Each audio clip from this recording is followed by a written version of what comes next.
Hello, D23, and welcome to our studio spectacular. I know. Hello, D23, what's going on? It's fun because, you know, it's not just Star Wars today, it's all the Disney films. So it's really nice being part of, like, the whole thing, the whole Disney roster. And there's so much cool stuff that's coming out, and I've seen so many people like Angelina and Jolie. Oh my God, it's great. You feel it from when you go to D23 to when you meet somebody on the streets and when you watch the trailer yourself, and you feel it, you feel that energy, and it's appreciated because, you know, you could be a part of something that's not really accepted by the fans, and their choice is what's powerful, and so for them to choose this is dope. For me to be a part of what they've chosen, this franchise, I can't complain. It's kind of like a religious experience out there. It's such a frenzy, and people are so excited. And I think once you really start seeing that this is the culmination of the entire Skywalker saga, it just, you know, it gets people pretty amped up. You cannot take for granted anything, and so anytime there is enthusiasm for something that you're working on, especially something like Star Wars, which is so much bigger than all of us, you know, it's again, it's something that we're just nothing but grateful for. Now, let's talk about a film that's coming out in November of next year about a group of immortals created by Disney legend Jack Kirby in a film we call The Eternals. This is why we make movies, and this is who we make movies for. And we don't make movies for ourselves, and certainly there's a part of yourself as an artist where you're trying to explore things, you find things, but if you make something that connects to an audience, then that's what matters. Like a dream come true. You know, I've been a fan of the Marvel franchise since it began over 10 years ago, and to be here with such an amazing cast and such a diverse cast and such a great creative, our director Chloe Zhao, she's amazing, and it's going to be great. It's going to be unlike anything they've seen. They're so enthusiastic and loving and loud. I'm Mexican. I like it when the audience is loud. From a wild carpet ride to a wild river ride, we have gone deep into the jungles to find the inspiration for one of our next big adventures. In fact, we've gone all the way to the backside of water in Jungle Cruise. Thank you. I mean, I feel like halfway through yours, they were starting to kind of understand, oh my God, I love this bit. And then I feel like they were just waiting for my trailer. And I think that's the better representation of our film. Look, I can't deny it. I delivered a cool trailer. They went crazy, but then there was something about it that the audience was like, it just doesn't feel right. Maybe it was when my name was like and then that when she big. came out, they loved her trailer too as well. But I mean, the coolest thing that we're here at D23, and we've talked about this, is that it's actually named after me. It's Dwayne. D23, that's where the D comes from. It's Dwayne. Right. It's Dwayne. 2020 is a very exciting time at Pixar because we have 2 original films coming out. That's 2 original films. And now I'm directing a film that asks the ultimate question that we've all thought about at one time or another.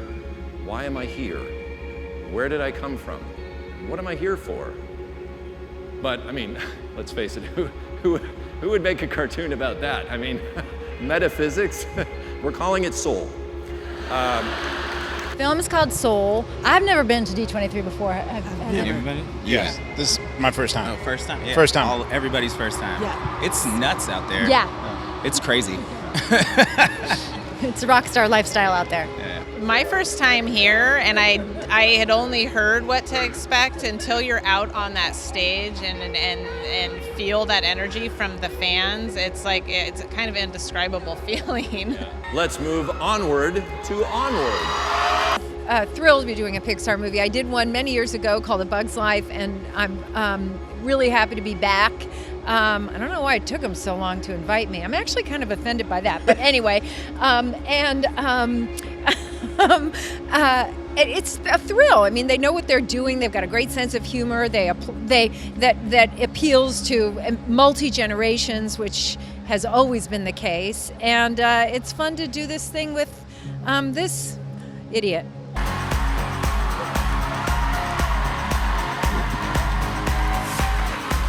It's a rush. I'm gonna need it every morning. You know what I mean? Like I need a whole crowd. We'll fill out a conference room for you. Yeah. Exactly. This is what I need. I feel so alive. Yeah, you didn't have to warm that crowd up, man. They were on fire, which is awesome because, I was watching even the other presentations and I was like, I would love to be here anyway. Like this is just awesome. It's so cool. There's one more film we'd like to talk about today. It's a little labor of love for us that's coming out this November 22nd in theaters.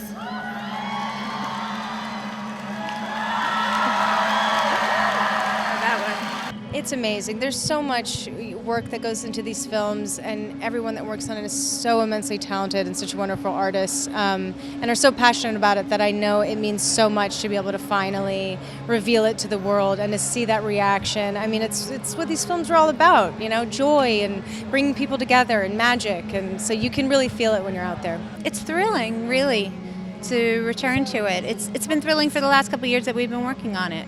It's a family that I'm very proud to be welcomed into. It's a character that I love that teaches me things about myself and my own life. It's a song or music that I get to revisit every time I'm on stage doing a concert, and I get to sing it with little kids and big kids. It's been one of the greatest gifts in my career. This audience, it was off the chain. It was over 6,000 people, I think. And they were obviously very rabid for the Frozen 2. This sort of explosion of sound walking out there was really exciting. It's so exciting to play a character that is a part of such an amazing catalog of classics.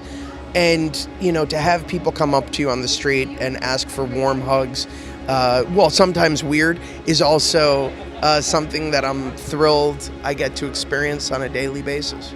The amount of love that was shown to this movie the first go-round was insane, and we realized how important it was for people to see the love of these sisters, for us to take the sort of happily ever after, put it in a blender and throw it across the room and make it about familial love and talk about different types of love. And this next movie, I think, explores some themes that still have yet to have been explored in any animated movie. Yeah! Thank you. Love you guys. Thank you.